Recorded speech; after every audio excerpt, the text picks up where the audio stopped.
Selamat pagi, salam sejahtera. Terima kasih karena bersama dengan saya di Nazilin Unity Channel. Ini keputusan paling mengejutkan daripada mahkamah.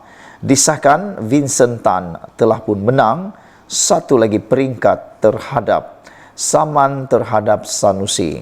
Jadi ada netizen kata habislah Sanusi kali ini kerana Vincent Tan telah pun menyaman Sanusi dengan nilai yang amat besar sekali. Dan untuk makluman kita semua, anda pasti tahu siapa Vincent Tan, tycoon kaya yang mana telah pun dikaitkan dengan perkara yang kata Vincent Tan mencalarkan reputasinya. Dan perkara itu dilakukan oleh Sanusi Madnor. Dan anda pun tahu Sanusi ini kebanyakan kali cakap main lepas sahaja. Sudah cakap, barulah orang pula banyak yang tak puas hati. Akhirnya beliau disaman. Dan salah seorang yang telah menyaman Sanusi ialah Vincent Tan. Akhirnya hari ini Vincent Tan telah pun berjaya mengalahkan Sanusi peringkat pertama di mahkamah dengan berjaya mendapatkan instruksi interpartai terhadap Sanusi. Mahkamah Tinggi Shah Alam hari ini memberi tycoon perniagaan Vincent Tan perintah instruksi interpartai secara dua belah pihak ke atas Menteri Besar Kedah Muhammad Sanusi Madnor sementara menunggu penyelesaian saman fitnah itu. Perkara itu disahkan kepada Malaysia kini oleh Peguam Muhammad Faizi Cheh Abdu yang mewakili Sanusi dan Chuar Kia Ling bagi pihak Tan dan Berjaya Land. Selepas mendengar kedua-dua pihak, mahkamah membenarkan instruksi interlokutori antara kedua-dua pihak, kata Peguam Chuar. Instruksi interlokutori bertujuan untuk mengekalkan status quo dalam tuntutan mahkamah dengan mengarahkan satu pihak melakukan sesuatu atau berhenti melakukan sesuatu sementara menunggu penyelesaian perkara itu. Sementara itu, Peguam Muhammad Faizi berkata, tiada tarik perbicaraan penuh ditetapkan untuk saman fitnah tersebut. Pengasas kumpulan Berjaya itu menyaman Sanusi berhubung dakwaan terhadap Tan dan Menteri Besar Selangor Amiruddin Syari berhubung projek pembersihan Sungai Klang. Tan dan Berjaya Land sebelum ini dibenarkan oleh Mahkamah Sama untuk mendapatkan perintah instruksi ex parte secara sebelah pihak pada 17 Ogos lalu yang turut merujuk kepada perintah sekatan sementara. Saudara-saudara sekalian, apa yang mengejutkan kita ialah Sanusi pada 2 Oktober yang lepas telah menyatakan saya tak pernah kata Vincent Tan kerup. Amiruddin turut menyaman Sanusi berkaitan dengan dakwaan kononnya Vincent Tan terlibat dalam perkara tersebut. Itu Amiruddin pun menyaman Sanusi, Vincent Tan pun menyaman Sanusi juga. Saudara-saudara sekalian, berapakah nilai yang disaman oleh Vincent Tan? Anda boleh mencarinya dalam ruangan berita di media sosial di Google. Dan kita harap kes ini dapat diselesaikan. Dan kalau Sanusi kalah, kita pun tak tahulah mampukah Sanusi membayar saman yang telah dikenakan oleh Vincent Tan tersebut. Sekian dulu untuk kali ini. Jangan lupa tinggalkan komen anda, tekan butang subscribe. Kita jumpa lagi. Bye-bye. Selamat pagi, salam sejahtera. Terima kasih karena bersama dengan saya di Nazilin Unity Channel. Yang paling menggemparkan kita pada hari ini ialah sudah terjawab kenapa Hadi Awang pertahankan aman Palestin. Persoalan baru-baru ini timbul apabila SPRM telah membekukan akaun aman Palestin yang didakwa telah disalahguna untuk perkara yang lain. Akhirnya, beberapa orang tampil mempertahankan aman Palestin, termasuklah Hadi Awang. Begitu gairah mempertahankan aman Palestin. Rupa-rupanya, ini sebab kenapa Hadi Awang mempertahankan aman Palestin. Presiden PAS Tan Sri Abdul Hadi Awang menyifatkan Golongan munafik termasuk dalam kalangan mereka yang menyusahkan sumbangan kepada umat Islam. Beliau menyebut ini termasuklah sekatan terhadap pertubuhan bukan kerajaan NGO yang menyumbang kepada rakyat Palestin. Termasuk juga dalam kalangan mereka munafik ialah mereka yang menyusahkan sumbangan kepada umat Islam dengan berbagai karena sekatan, seperti mana yang berlaku pada hari ini terhadap NGO yang menyumbang kepada Palestin yang menjadi mangsa kezaliman Yahudi Zionis, kata beliau. Sekatan dibuat bukan kerana salah laku tetapi kerana beberapa kesilapan teknikal yang tidak merosakkan niat dasar dan sasarannya. Sepatutnya urusan mereka dipermudah dan kesilapan teknikal itu diperbetul, kata Abdul Hadi. Abdul Hadi dipercayai merujuk kepada pembekuan akaun milik Aman Palestin kerana didakwa menyeleweng dana awam sebanyak 70 juta ringgit. Aman Palestin disebut-sebut mempunyai kaitan dengan ISMA kerana pengarah badan amal itu merupakan mantan pengarah di ISMA iaitu Ustaz Abdullah Zaid. Perkara ini bukan rahsia lagi kerana nama Ustaz Abdullah tertulis di laman sesawang profil pejabat utama Aman Palestin. ISMA pula merupakan sebuah NGO yang selama ini menjadi penyokong tegar PAS. Kesimpulan itu menjawab banyak persoalan. Mengapa PAS terus mempertahankan Aman Palestin yang sedang dalam siasatan? SPRM pada 28 November lalu mengesahkan membeku sebanyak 41 akaun bank Syarikat Pertubuhan Aman Palestin bernilai RM15.868.762 ringgit.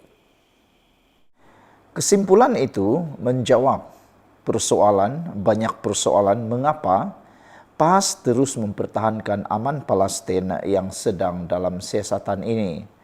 SPRM pada 28 November yang lalu telah pun mengesahkan membekukan akaun sebanyak 41 akaun bank Syarikat Pertubuhan Aman Palestin bernilai RM15.868.762. Pembekuan itu dilakukan selepas SPRM menjalankan siasatan terhadap dakwaan Aman Palestin menyalahgunakan wang sumbangan orang ramai. Saudara-saudara sekalian, ini satu perkara yang paling mengejutkan kita. Apabila dipetik daripada Harapan Daily, terjawab akhirnya kenapa Hadi Awang mempertahankan Aman Palestin. Rupa-rupanya menurut laporan ini ialah kerana dipercayai Aman Palestin ada kaitan dengan ISMA kerana pengarah badan amal itu merupakan mantan pengarah di ISMA iaitu Ustaz Abdullah Zaid. Selain itu, perkara ini bukan lagi rahsia kerana nama Ustaz Abdullah tertulis di laman sesawang profil pejabat utama Aman Palestin. ISMA merupakan sebuah NGO yang selama ini menjadi penyokong tegar PAS. Kesimpulan itu menjawab banyak persoalan. Mengapa PAS terus mempertahankan Aman Palestin yang kini sedang dalam siasatan SPRM? Pada 28 November lalu, semua kita digemparkan dengan pengesahan daripada SPRM bahawa sebanyak 41 akaun bank Syarikat Pertubuhan Aman Palestin bernilai 15 juta lebih telah pun dibekukan. Pembekuan itu dilakukan selepas SPRM menjalankan siasatan terhadap dakwaan Aman Palestin menyalahgunakan wang sumbangan orang ramai. Dalam laman Harapan Daily ini menulis syarikat-syarikat proksi AP ISMA itu persoalan. Kita sedia maklum yang Aman Palestin tulis di ruangan ini dimiliki oleh ISMA dan AP ini pula dikatakan banyak company proksi. Sebelum ini aku dah tunjuk kedai amal AP bukan milik AP tetapi milik CEO AP, kata tulisan ini. Harap SPRM siasatlah mana dapat, kata beliau. Sekian dulu untuk kali ini. Jangan lupa tinggalkan komen anda, tekan butang subscribe. Kita jumpa lagi. Bye-bye. Selamat pagi, salam sejahtera. Terima kasih kerana bersama dengan saya di Nazlin Unity Channel. Saudara-saudara sekalian, akhirnya Anwar Ibrahim tampil memberi jawapan yang kita tunggu-tunggu berkaitan dengan dakwaan yang paling tak senonoh sekali untuk kerajaan perpaduan yang diketuai oleh Anwar Ibrahim ini. Anwar Ibrahim kata, di mana yang tak melayunya? Itu soalan Anwar Ibrahim kepada pihak yang mendakwa. Kononnya kerajaan perpaduan pimpinan Anwar Ibrahim ini adalah kerajaan yang tidak Melayu. Saudara-saudara sekalian, Perdana Menteri menyanggah dakwaan sesetengah pihak, terutamanya daripada pembangkang yang mengatakan kerajaan perpaduan tidak memberi tumpuan kepada orang Melayu. Mengambil contoh soal bahasa Melayu, Datuk Seri Anwar Ibrahim berkata, kepimpinan sekarang lebih tegas berbanding sebelumnya. Menurutnya, beliau tidak akan membenarkan orang menggunakan nama Bumi Putra namun mengkhianatinya dengan memberikan projek kepada bukan Bumi Putra. Soal program, kalaupun kata Janawi Bawatu program untuk Bumi Putra, saya lebih tegas. Saya tidak benarkan orang khianat nama Bumi Putra tetapi bagi pada syarikat Cina, kata Datuk Seri Anwar Ibrahim. Tapi kalau tender tak kira Cina, Melayu, India, Dayak, itu soal lain. Amalan sakau menyakau ini saya tidak kira Melayu, Cina atau India. Kita perlu ambil tindakan yang tegas, kata Datuk Seri Anwar Ibrahim. Jadi, di mana yang tidak Melayunya? Hak keistimewaan orang Melayu perkara 153 itu merupakan peruntukan dalam Perlembagaan Persekutuan, kata Datuk Seri Anwar Ibrahim. Ada golongan liberal elit yang marah. Kenapa Anwar masih terikat dengan dasar Bumi Putra? Ini dasar yang termaktub dalam perlembagaan yang kita sepekati, kata Anwar lagi. Bagaimanapun tegas Anwar Ibrahim, beliau tidak mahu menganiayai kaum lain dan melalui sekolah daif dan baiki tandas misalnya, Perdana Menteri menegaskan bantuan itu diberikan kepada semua sekolah, tidak mengikira kaum, bangsa atau agama. Saudara-saudara sekalian, jawapan daripada Anwar Ibrahim ini memang satu jawapan yang amat luar biasa dan kita amat hargai.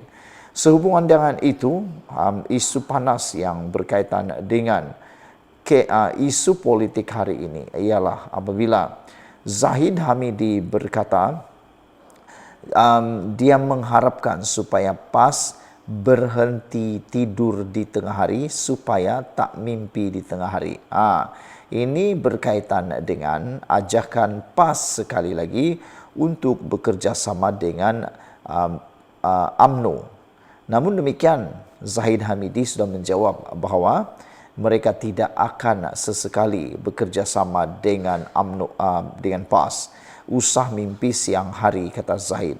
Menjawab kepada jawapan Zahid Hamidi ini, akhirnya timbalan Presiden PAS iaitu Tuan Ibrahim Tuan Man sudah pun menjawab.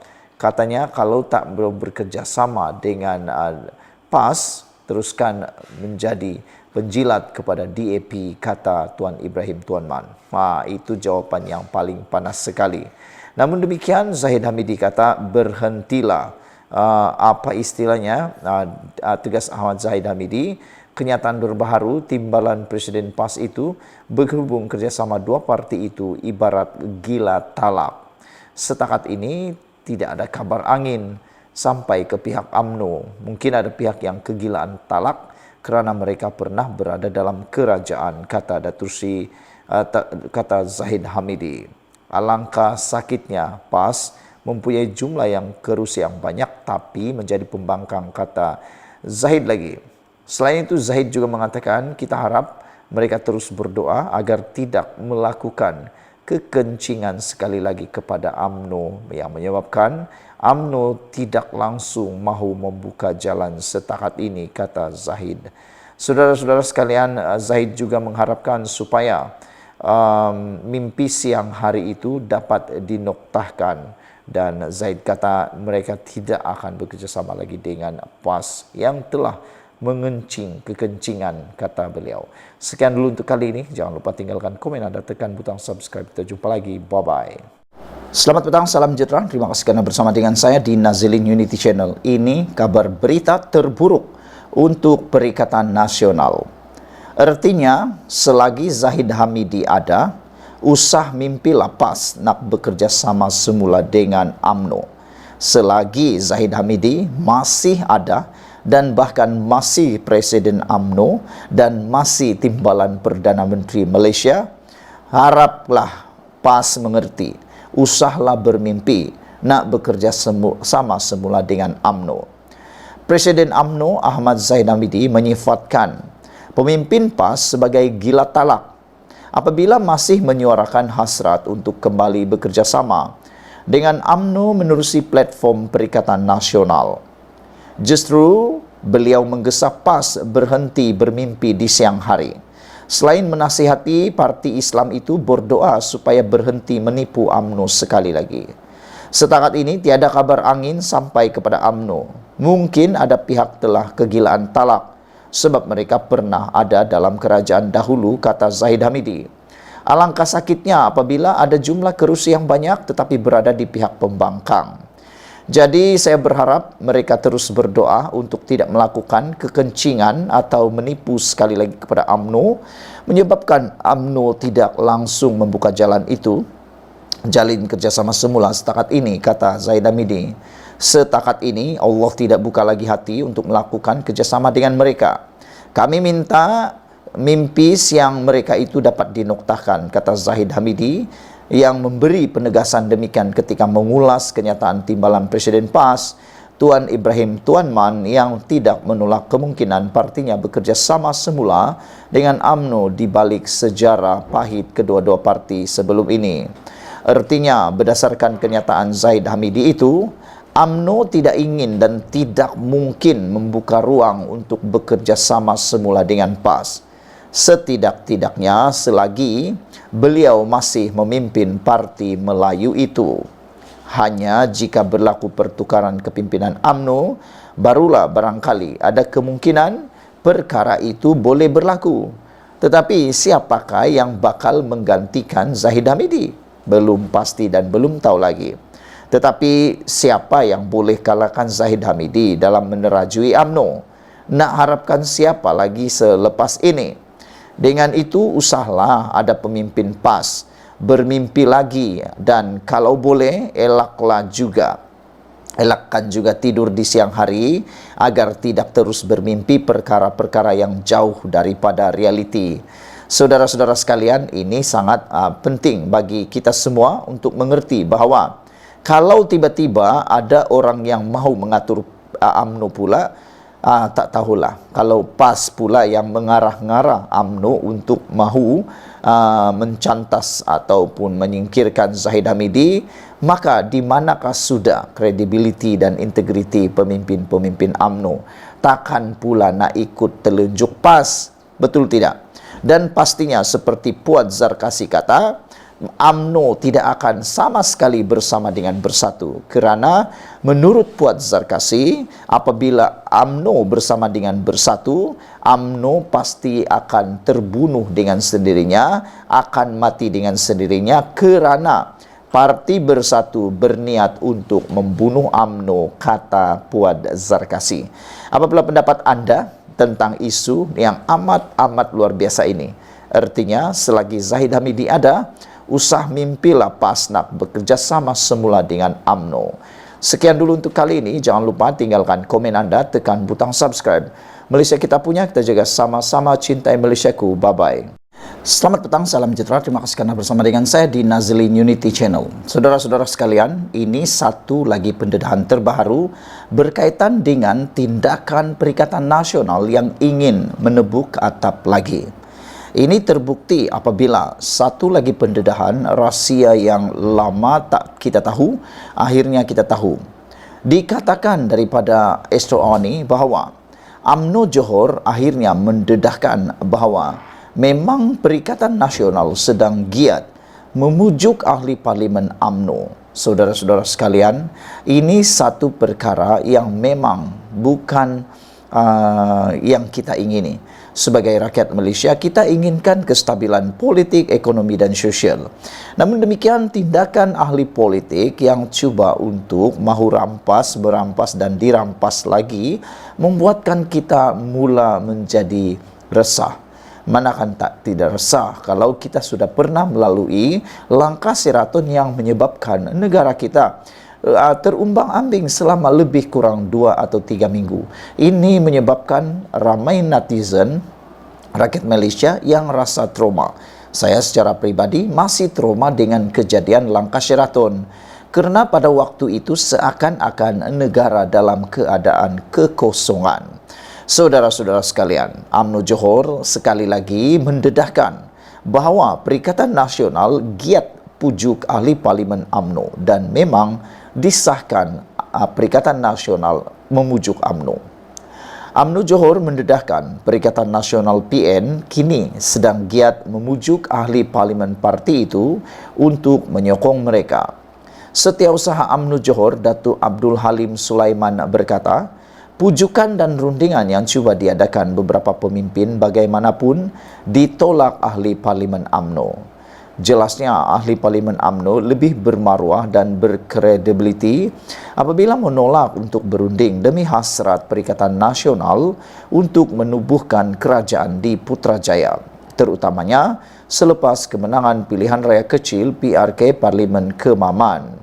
Memang ada usaha-usaha yang sedang dan telah dibuat oleh beberapa pemimpin Perikatan Nasional untuk berunding dengan segelintir ahli parlimen dari UMNO untuk bersama mereka. Tapi semuanya ditolak mentah-mentah kerana ahli parlimen UMNO lebih bermaruah dan berkredibiliti, katanya dalam satu kenyataan pada Selasa. Abdul Halim mendakwa Perikatan Nasional kini semakin cemas kerana akan ada lagi ahli parlimen mereka akan beralih sokongan kepada Perdana Menteri Datuk Seri Anwar Ibrahim dan Kerajaan Madani. Jadi saudara-saudara sekalian, ini satu pendedahan yang terkini yang mengejutkan kita apabila pemimpin UMNO Johor ini mengatakan bahawa PN makin cemas kerana akan ada lagi, dengan tanda yang sangat jelas, akan ada lagi ahli parlimen mereka yang beralih sokongan. Bagi saya, kata Abdul Halim, keputusan 5 ahli parlimen Perikatan Nasional menyokong Perdana Menteri itu adalah satu tindakan berjiwa besar.